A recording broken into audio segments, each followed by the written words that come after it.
ശിവപുരാണം മാഹാത്മ്യം ചതുർത്ഥോധ്യായം ചഞ്ചുളായാ സദ്ഗതി. ബ്രാഹ്മണോവാച ദിഷ്ട്യാകാലേ പ്രബുദ്ധാസി ശിവാനുഗ്രഹദോ വരാം ഇമാം ശിവപുരാണസ്യ ശ്രുത്വാ വൈരാഗ്യവത്കഥാം മാ വൈഷീർദ്വിജപത്നീത്വം ശിവസ്യ ശരണം പ്രജാ ശിവാനുഗ്രഹതഃ സർവം പാപം സദ്യോ വിനശ്യതി വക്ഷ്യാമി തേ പരം വസ്തു ശിവകീർത്തിസമന്വിതം ഭവിഷ്യതി ഗതിർയേന സർവദാ തേ സുഖാവഹ സത്കഥാശ്രവണാദേവ ജാതാ തേ മതിരീദൃശീ പശ്ചാത്താപാന്വിതാ ശുദ്ധ വൈരാഗ്യം വിഷയേഷു ജാ പശ്ചാത്താപഃ പാപകൃതാം പാപാനാം നിഷ്കൃതിഃ പരാം സർവേഷാം വർണ്ണിതം സദ്ഭിഃ സർവപാപവിശോധനം പശ്ചാത്താപേനൈവ ശുദ്ധി പ്രായശ്ചിത്തം കരോതി സഹ യഥോപദിഷ്ടം സദ്ഭിർഹി സർവപാപവിശോധനം പ്രായശ്ചിത്തമധീകൃത്യ വിധിവന്നിർഭയഃ പുമാൻ സയാതി സുഗതിം പ്രായശ്ചിത്താപി ന സംശയഃ. ഏതच्छിവപുരാണസ്യ കഥാശ്രവണതോ യദാ ജായതേ തച്ഛുദ്ധിർഹി തഥൈവ സതധാന്യൈരുപായതഃ. ശോധ്യമാനം ദർപ്പണം ഹി യഥാ ഭവതി നിർമ്മലം തദേതത്കഥയാ ചേതോ വിശുദ്ധിം യാത്യ സംശയം.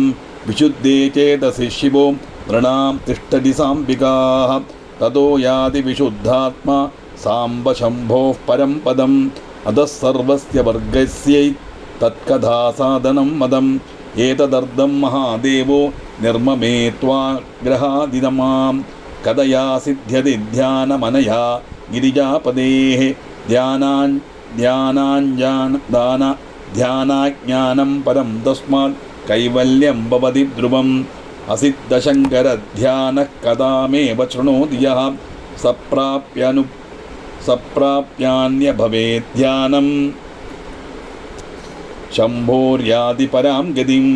ഏതത്കഥാശ്രവണതഃ കൃത്വാ ധ്യാനമുപാപദേഃ തേ പശ്ചാത്താപിനഃ പാപാ ഭഗവഃ സിദ്ധിമാഗതാഃ. സർവേഷാം ശ്രേയസാം ബീജം സത്കഥാശ്രവണം നൃണാം.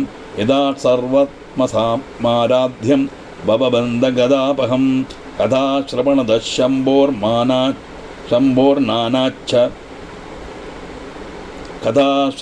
ശംഭോർമനനാച്ഛ തതോ ഹൃദാ നിദിധ്യാസതൈവ ചിത്തശുദ്ധിർഭവത്യലം. അധോ ഭക്തിർമഹേശസ്യ പുത്രാഭ്യാം ഭവതി ധ്രുവം. തദനുഗ്രഹദോ ദിവ്യ തതോ മുക്തിർന സംശയഃ.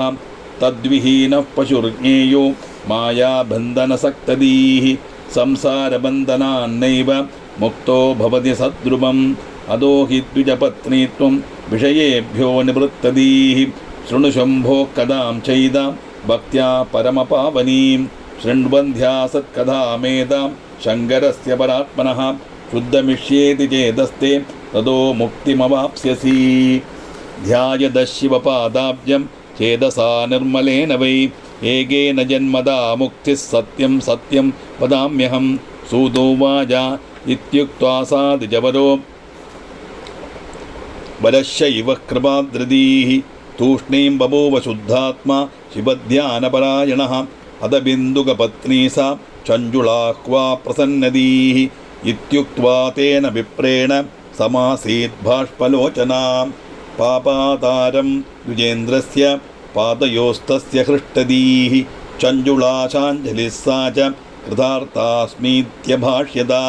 അദസോത്ഥായ സാദംഗ സാഞ്ജലിർഗദദാക്ഷരം.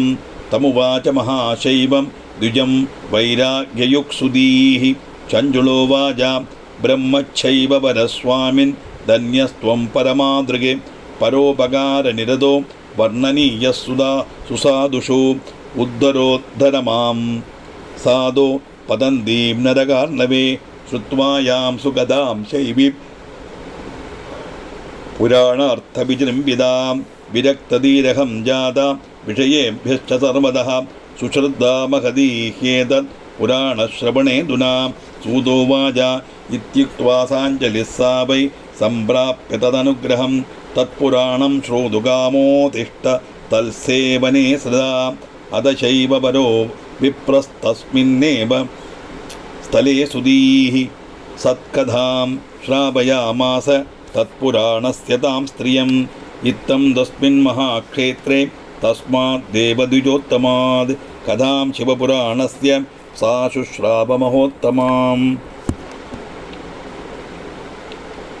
ഭക്തിജ്ഞാനവിരാഗാണാം വർദ്ധനീ മുക്തിദായിനീ ബഭൂവസ്തു കൃതാർത്ഥാസാ ശ്രുത്വാ താം സത്കഥാം പരം.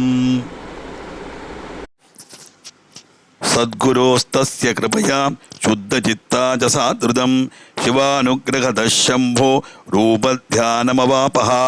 ഇത്തം സദ്ഗുരുമാശ്രിത്യ സാ പ്രാപ്ത ശിവസമ്മതിഃ ദദ്യൗ മുഹുർമുഹുഃ ശംഭോശ്ചിദാനന്ദമയം വപുഃ സ്നാത്വാ തീർത്ഥജലേ നിത്യം ജടാവൽക്കലധാരിണീ ഭസ്മോധൂളിത സർവാംഗീ രുദ്രാക്ഷകൃതഭൂഷണാം ശിവനാമജപാസക്ത വാഗ്യഥാമിതഭോജന ഗുരുപദിഷ്ടമാർഗേണ സാ ശിവം സമദോഷയതി ഏവം തസ്യാശ്ചഞ്ജുളായ കുർവത്യാ ധ്യാനമുത്തമം ബഹുകാലോ വ്യതീയായ ശംഭോസ്തത്രൈവ ശൗനക അധകാലേന പൂർണ്ണേന ഭക്തിത്രികസമന്വിത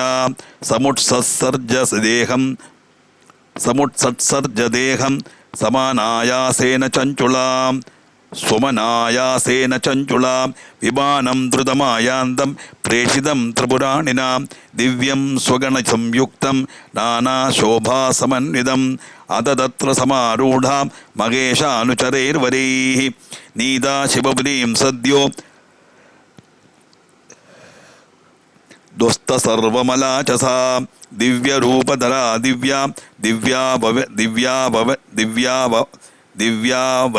ദിവ്യാവയവശാലിനി ചന്ദ്രാർദ്ധശേഖരാ ഗൗരി വിലസദ്ദിവ്യഭൂഷണ ഗത്വാ തത്ര മഹാദേവം സാദദർശ ത്രിലോചനം വിഷ്ണുബ്രഹ്മാദിഭിർദേവൈ സേവ്യമാനം സനാതനം ഗണേശഭൃംഗീ നന്ദീശ വീരഭദ്രേശ്വരാദിഭിः ഉപാസ്യമാനം സദ്ഭക്ത്യാ കോടിസൂര്യസമപ്രഭം നീലഗ്രീവം പഞ്ചഭക്ത്രം ത്ര്യംബകം ചന്ദ്രശേഖരം വാമാംഗേ ബിഭ്രതീം ഗൗരീം വിദ്യുത്പുഞ്ജസമപ്രഭാം.